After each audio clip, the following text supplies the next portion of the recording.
د نیوز پریس چینل لیدونکو سلام ستړي مشه په موکړه د نن ورځ لاندو مهمو خبرونو ته پی ټی ایم وايي پر پښتون برید د پاکستاني ریاست کار ده. تیر شپه د پښتون ژغورنې غورځنګ د مشر منظور پښتين پر موټر د پښتونخوا په منصره سیمه کې برید شوی دی.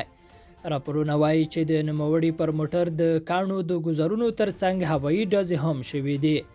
د پښتون ژغورنې غورځنګ غړي وایي چې په دې برید کې چاته زیان نه دی اوښتی، خو د دوی په خبره دا په سپینه جامه کې د ریاستي ادارو د مامورینو کار دی. د دغه غورځنګ غړو پر پاکستاني ادارو ځانګړې توګه ISI تور پورې کړی دی چې تل یې د سوله ییز او بې وسلې امن غوښتونکو پر وړاندې ورته ګامونه پورته کړي دي. هغوی خبرداری ورکړی دی چې دوی به پر دې پیښه چوپ پاتې نشي او له پاکستاني ریاست څخه به د دې ناوړه عمل پوښتنه خامخا کوي. وتلي سیاسي مشر افراسیاب خټک ویلي چې پاکستاني حکومت له یوې پیړۍ راهیسې د پښتنو پر وړاندې تشدد روان کړی دی چې هیڅ چا یې پر وړاندې خوله خلاصه نه کړه، او اوس چې د پښتنو د حقونو مدافعین پیدا شوي دي نو داسې کړنې ورسره په هیڅ صورت هیڅ چاته هم د منلو نه دي. بلخوا اتمر وایي هیله ده د ترکیې ناسته افغانستان کې د سیاسي جوړجاړي لپاره مثبته پایله ورکړي. د بهرنی چارو وزیر حنیف اتمر هیله څرګنده کړې ده چې د ترکیې ناسته په افغانستان کې د سیاسي جوړجاړي لپاره مثبته پایله ورکړي. د بهرنی چارو وزارت د معلوماتو له مخې نوموړي دا څرګندونې نن له خپل ترکي سیال مولود چاوشغلو سره په ټلیفوني خبرو کې کړې دي. د دغه وزارت په خبره په دې ټلیفوني مکالمه کې دواړو لوریو د افغان سولې په تړاو په ترکیه کې د ترسره کېدونکې غونډې او د سولې مذاکراتو د راتلونکي پړاو د ترسره کېدو په اړه خبرې کړې دي. په ورته وخت کې چاوشغلو ویلي چې اکثریت ښکېلو اړخونو د ترکیې په ناسته کې د ګډون لپاره چمتوالی ښودلی، او ترکیه هم د ایران او پاکستان سره د افغانستان او ترکیې په بیلو درې اړخیزو غونډو کې د ګډون لپاره چمتوالی لري. امرالله صالح وایي له دې وروسته د 6.5 بجو د ناستې مشري نه کوم. د ولسمشر لومړي مرستیال امرالله صالح ویلي چې له دې وروسته د سهار د 6.5 بجو د ناستې مشري نه کوي. صالح زیاته کړې چې له دې وروسته د 6.5 بجو ناستې مشري نه کوي ځکه د په باور اوس دغه بهیر خپل ځای پیدا کړی او ښه روان دی. د ولسمشر لومړي مرستیال امرالله صالح څو میاشتې مخکې د کابل ښار د امنیت مسؤلیت پر خپله غاړه واخیست او د 6.5 بجو ناستې پیل کړی څو د کابل ښار په امنیتي وضعیت کې سمون راولي. د نوموړي له لوري د کابل ښار امنیتي مسؤلیت تر اخیستو وروسته که څه هم وسلوالې غلاوې تر یوې اندازې کمې شوې، خو نه یوازې دا چې په امنیتي وضعیت کې مثبت بدلون رانغی، برعکس امنیتي پیښې لا زیاتې شوې. د چین سفیر وایي د افغان سولې لپاره د نړیوالې اجماع په پیاوړتیا کې هڅه کوو. چین وایي د افغان سولې په تړاو د سیمه ییزې او نړیوالې اجماع په پیاوړي کولو کې هڅه کوي.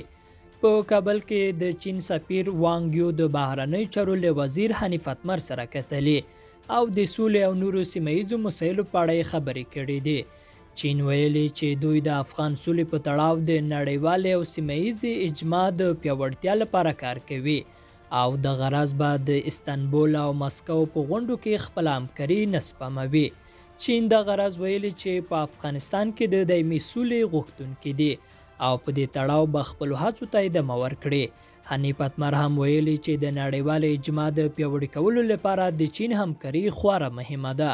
د دواړو لورو همداراز د ګډو ګواښونو پر سر خبرې کړې دي او د هغو د له منځه وړلو پر لارو چارو یې بحث کړی دی. غزني چارواکي وایي 2 جلا پیښو یو تن وژلی ویې ټپیان کړي. په غزني کې نن یکشنبه په 2 جلا پیښو کې یو تن وژل شوی او لږ تر لږه و نور ژوبل شوي دي. د غزني د ولي ویاند وحید الله جمعزده د لومړۍ پیښې په اړه وویل چې نامعلومو وسلوالو د استیناف محکمې یو کارکوونکی وویشت. نن سهار د غزني ولایت د دوهمې امنیتي حوزې اړوند د کلای قدم په سیمه کې نامعلومو وسلوالو د استیناف محکمې کمپیوټر کار چې قربان علي نومېده په شهادت رسولی. د جمعزده په وینا د استیناف محکمې د مامور دنده ته روان و چې برید پرې وشو. تیره میاشت د دې محکمې یو بل کارکوونکی هم دې ته په ورته برید کې وژل شوی و. له دې جلا په غزني کې نن په یوه چاودنه کې لږ تر لږه 7 تنه ټپیان شوي دي. د غزني د والي ویاند وحید الله جمعه‌زاده ازادي راډیو ته وویل چې په دې پیښه کې چې تر غرمې وروسته وشوه 2 پوځیان او 15 ملکیان ژوبل شوي دي. د پلوچرخي باندیانو ترمنځ شخړه کې یو تن وژل شوی او 4 نور ټپیان دي.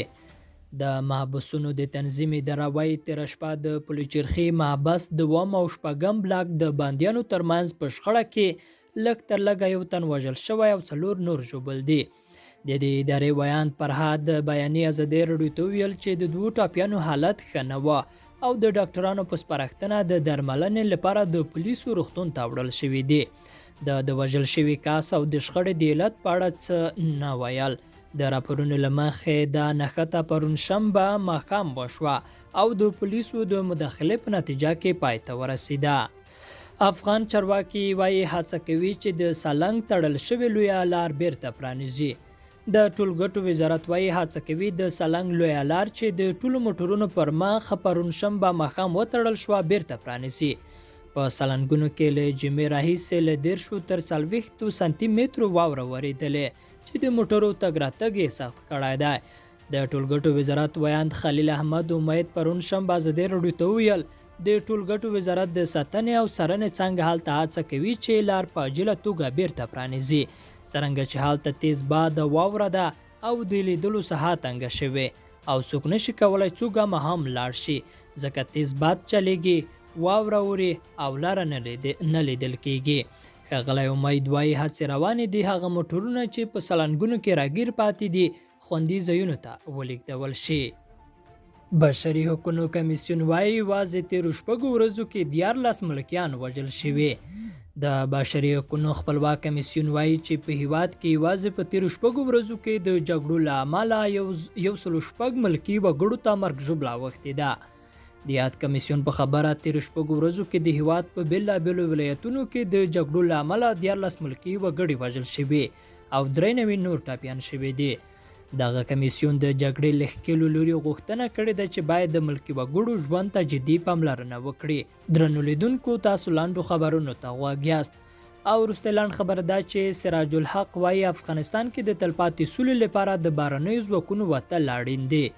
د پاکستان د جمعیت اسلامي ګوند مشر سراج الحق ویلي چې په افغانستان کې د تلپاتې سولې او ثبات لپاره باید بهرني ځواکونه له دغه هیواده ووځي. نوموړي ویلي چې په افغانستان کې د مطلوبې سولې او ثبات لپاره یو داسې دولت ته اړتیا ده چې په رښتینې توګه د خلکو استازولي وکولی شي. هغه ویلي دي چې دی له افغانستان څخه د بهرنیو ځواکونو د وتلو په اړه د طالبانو او حزب اسلامي دریځ ملاتړ کوي او ټینګار کوي چې بهرني ځواکونه هر څه ژر باید له دغه هیواده ووځي. د جمعیت اسلامي پاکستان ګوند مشر چې په لاهور کې د ګلبدین حکمتیار کوربه دی د غرض ویلي چې د بهرنیو ځواکونو وتل به دا فرصت هم برابر کړي څو افغانان په خپله د خپل هیواد د سیاسي راتلونکي په اړه پریکړه وکړي. لیدونکو دا د نن ورځې لاندو مهم خبرونه چې مو واورېدل. تر بیا ښې چارې لوی علامه مالشه.